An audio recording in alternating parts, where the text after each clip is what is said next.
if you ask yourself what do the names mean, you see that the names meant the same, except this was in ancient Egyptian, this was in Sumerian, or later Babylonian, Akkadian.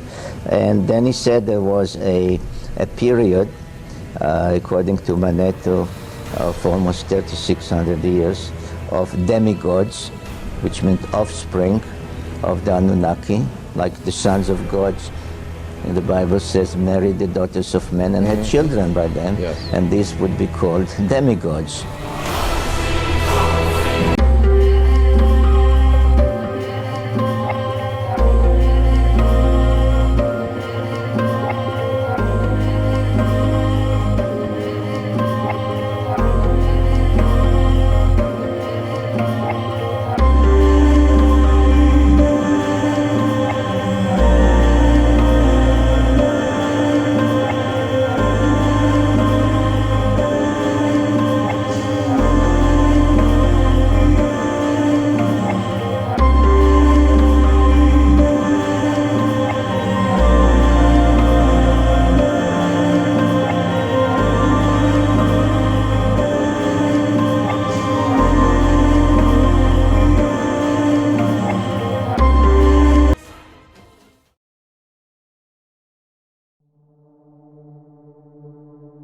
Incredible as it may sound, a document exists that describes the first war in which the gods involved mortal men.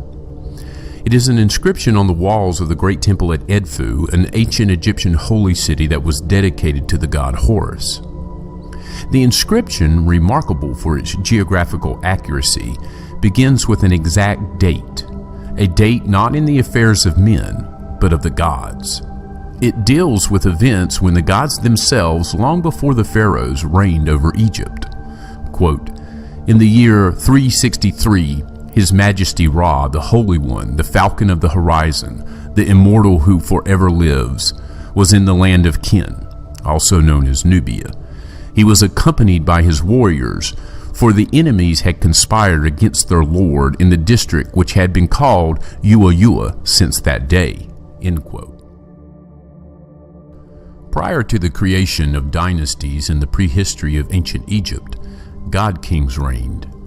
These beings were undoubtedly the same Anunnaki of the ancient Sumerian text, but with different names.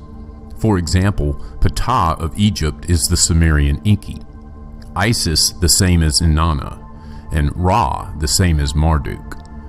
But Egypt was distinct from Sumer, even if the players were essentially the same. In Egypt, Ptah/Enki held sway, while in Sumer it was his half-brother Enlil.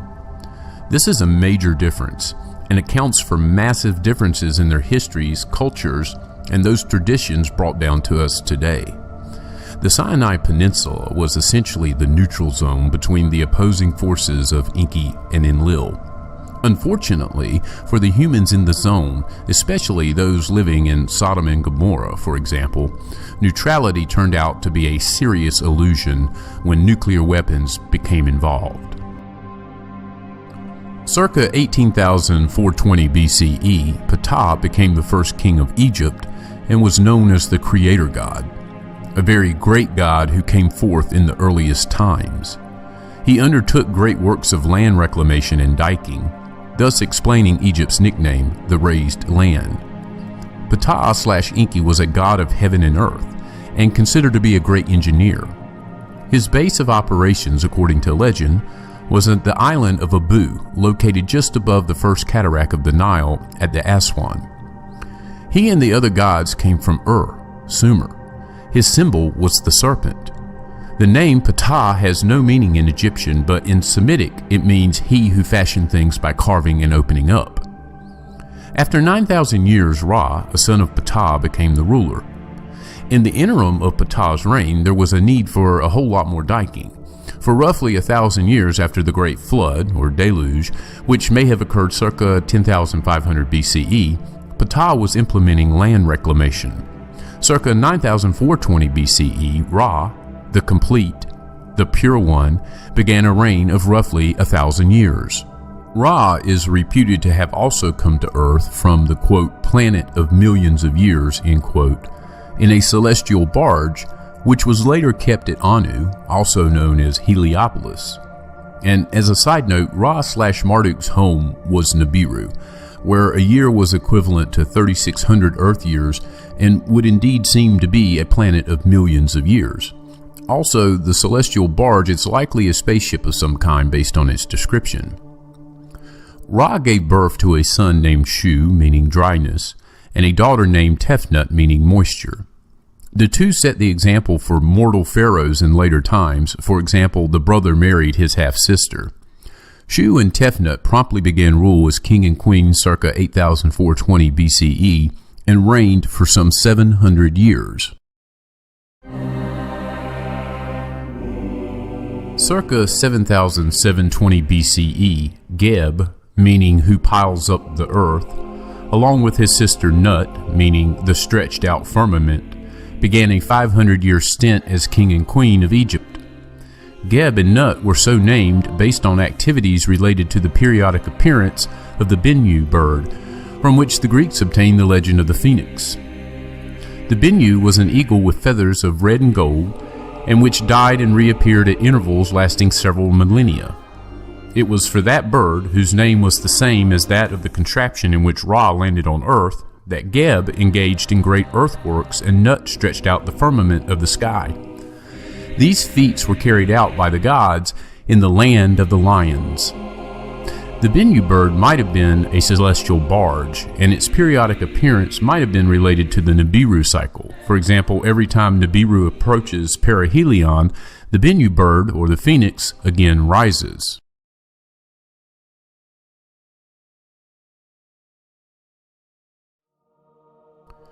Geb and Nut turned over the direct rule of Egypt to their 4 children: Asar, meaning the all-seeing, whom the Greeks called Osiris, his sister wife Ast, also known as Isis, Seth, and his wife Nephthys, also known as Nephat, meaning lady of the house. With 2 brothers married to their own 2 sisters, the gods confronted a serious problem of succession. The only plausible solution was to divide the kingdom. Osiris was given the northern lowlands, which was Lower Egypt, and Seth was given the southern, mountainous region, which was Upper Egypt. Seth, however, was not satisfied with the division of sovereignty and resorted to various schemes to gain control over the whole of Egypt.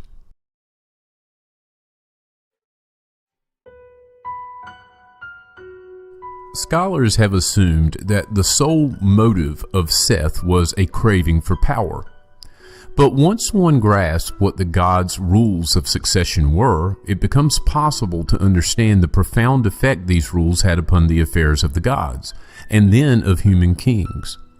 Since the gods, and then men, could have, in addition to the official spouse, 1 or more concubines, as well as beget children through illicit love affairs, the first rule of succession was this: the son firstborn to the official spouse was the heir to the throne. If the official spouse bore no son, the son firstborn to any of the concubines became the heir.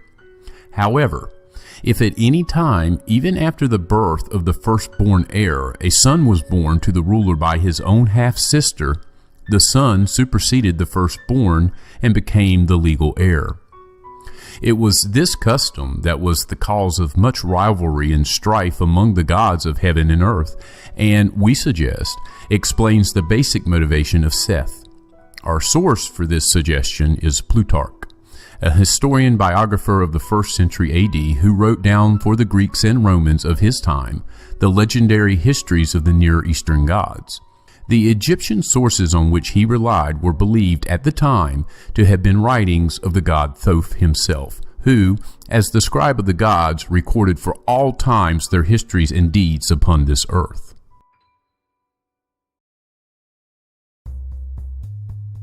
In Thoth's version, Nut mothered 3 sons: Osiris, the firstborn, a son with an unknown name, and Seth, the youngest son. Nut also gave birth to Isis and Nephthys, but only Seth and Nephthys were fathered by Geb. Osiris and his second brother were fathered by Ra, who came to his granddaughter Nut in stealth. Meanwhile, Isis was fathered by Thoth. the Greek Hermes. Therefore, the firstborn was Osiris, who, having been fathered by the great Ra himself, had a significant claim to succession. The legitimate heir, however, was Seth, because of his having been born to the ruling Geb by his half-sister Nut. This is why Egypt was split into two kingdoms, and each brother given a limited sovereignty. But this also led in turn to a highly charged competition between the two brothers to assure that their son would be the next legitimate successor of the whole of Egypt. To achieve this goal, Seth would have to father a son by his half-sister Isis, whereas Osiris could achieve his aim by fathering a son by either Isis or Nephthys, both being half-sisters to him. The key was that Seth, or Osiris, would have the greater claim for their son to be the next king of a united Egypt only if he fathered a son by his half-sister. However, Seth and Nephthys had identical parents, and thus this union would afford no advantage to Seth. Osiris, on the other hand, could utilize either Isis and or Nephthys to stake his claim. Osiris then proceeded to deliberately block Seth's chances to have his descendants rule over Egypt by Osiris taking Isis as his spouse.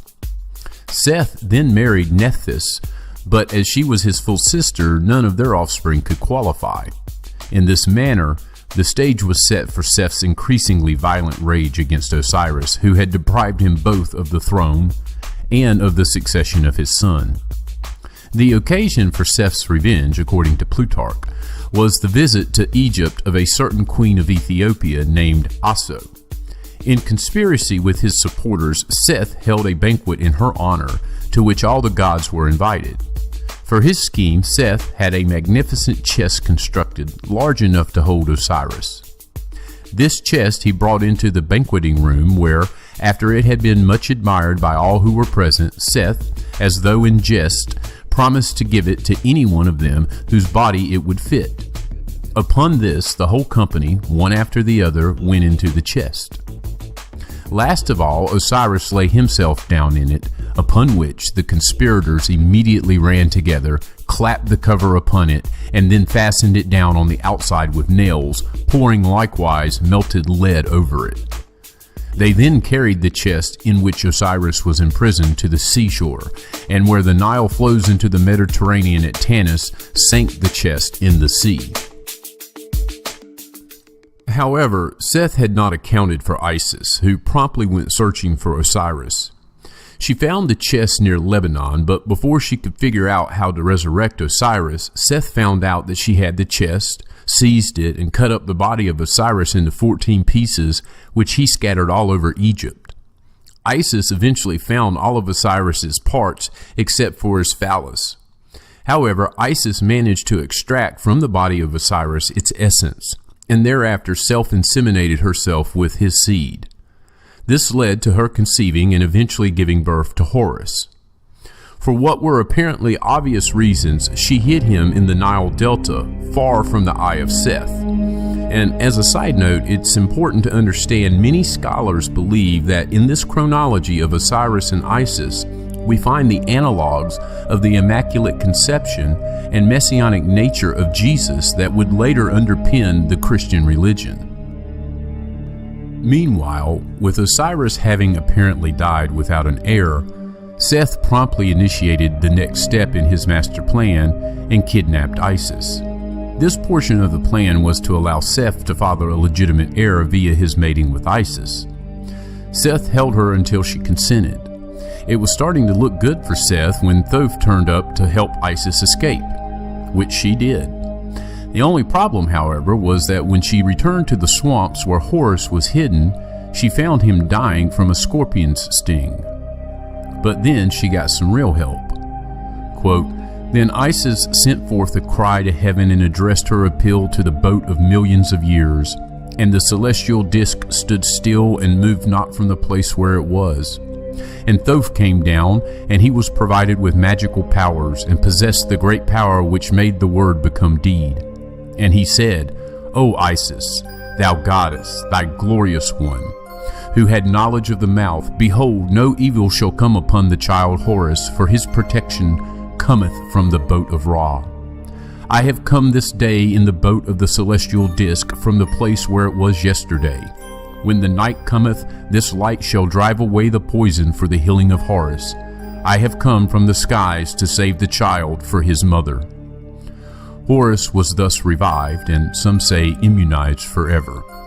Educated and trained in martial arts by goddesses and gods who sided with Osiris, Horus was groomed as a divine prince, worthy of celestial association, and eventually appeared before the Council of Gods to claim the throne of Osiris. Seth still had a plan, and using trickery he attempted to plant his own seed in Horus, and thereby claimed that Horus could only succeed Seth, not precede him. Horus, however, had managed to catch the seed in his hand, and thus nullified Seth's claim. Meanwhile, Isis had taken Horus's seed into a cup and then sprinkled it on Seth's salad, such that after a healthy meal, Horus's seed was now in Seth. Thoth then checked that the semen Horus had caught in his hand was that of Seth, and at the same time that Seth indeed carried Horus's seed. Thus, Seth could only succeed Horus, not precede him. Seth, of course, was not about to admit defeat and went to war to settle his differences. According to the Edfu Temple inscription, the first face-to-face battle between Horus and Seth took place at the Lake of the Gods, thereafter known as the Lake of Battle. Horus managed to hit Seth with his divine lance. When Seth fell down, Horus captured him and brought him before Ra. His spear was in his neck, and the legs of the evil one were chained, and his mouth had been closed by a blow from the club of the god Horus. Ra decided that Isis and Horus could do with Seth and the other captured conspirators as they pleased. But as Horus began to slay the captives by cutting off their heads, Isis had pity on her brother Seth and set him free. There are several versions of what ensued, including one known as the Fourth Salier Papyrus, and according to most, the release of Seth so infuriated Horus that he beheaded his own mother Isis. But the god Thoth put her severed head back into place and resurrected her. This incident is also reported by Plutarch.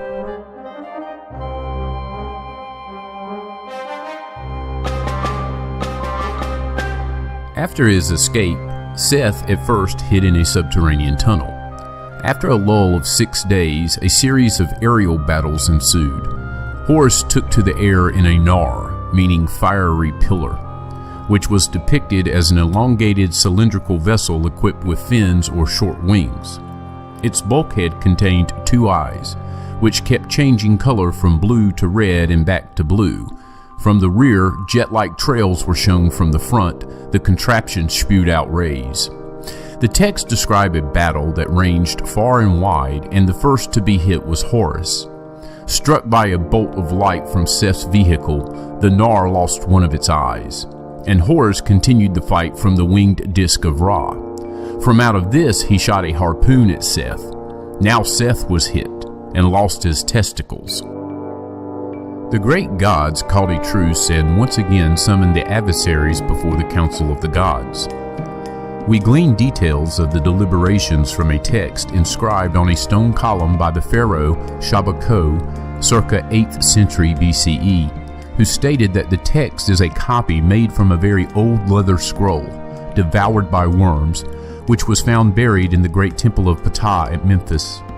The council at first redivided Egypt between Horus and Seth along the lines of the division at the time of Osiris, but Geb had second thoughts and upset the decision, for he was concerned with the question of continuity. Who would open the body to successive generations? Seth, having lost his testicles, could no longer have offspring, and so Geb, Lord Earth, gave as a heritage to Horus the whole of Egypt. To Seth, a dominion away from Egypt was to be given. Henceforth, he was deemed by the Egyptians to have become an Asiatic deity. The Council of Gods adopted the recommendations unanimously. Its final action is thus described in the Papyrus of Hunefer. Horus is triumphant in the presence of the whole company of the gods. The sovereignty over the world hath been given unto him, and his dominion is in the uttermost parts of earth. The throne of the god Geb hath been adjudged unto him, along with the rank which hath been founded by the god Su. This legitimization, the papyrus went on to say, hath been formalized by decrees lodged in the chamber of records. It hath been inscribed upon a metal tablet according to the commandments of thy father Ptah. Gods celestial and gods terrestrial transfer themselves to the services of thy son Horns. They follow him to the hall of decrees. He shall lord over them. Osiris had begun his reign of Lower Egypt circa 7220 BCE and continued for some 450 years. Seth, who by the way was never shown without his animal disguise, had begun his reign of Upper Egypt circa 6870 BCE and lasted for some 350 years. The meaning of Seth's name, incidentally, still defies Egyptologists, despite the name being identical to Adam and Eve's third son. It should also be noted that the seven gods from Ptah to Ra to Horus reigned a total of 12,300 years. Horus took over the reins of kingship circa 6420 BCE and held sway for about 300 years. He was followed by 12 divine rulers, or gods, including Thoth and Mot, who ruled for a total of 1,570 years. They were followed in turn by 38 demigods, who ruled for some 3,650 years, beginning circa 4,550 BCE. The Turin Papyrus, from the time of Ramses II, lists Ra, Geb, Osiris, Seth, and Horus as the kings of Egypt, and later Thoth and Mot and others. The papyrus also lists the 38 semi-divine rulers split between 19 chiefs of the White Hall and 19 venerables of the north. Between the semi-divine rulers and Menes, beginning circa 2900 BCE, human kings ruled under the patronage of Horus, their epitaph being Shamsu-Hor.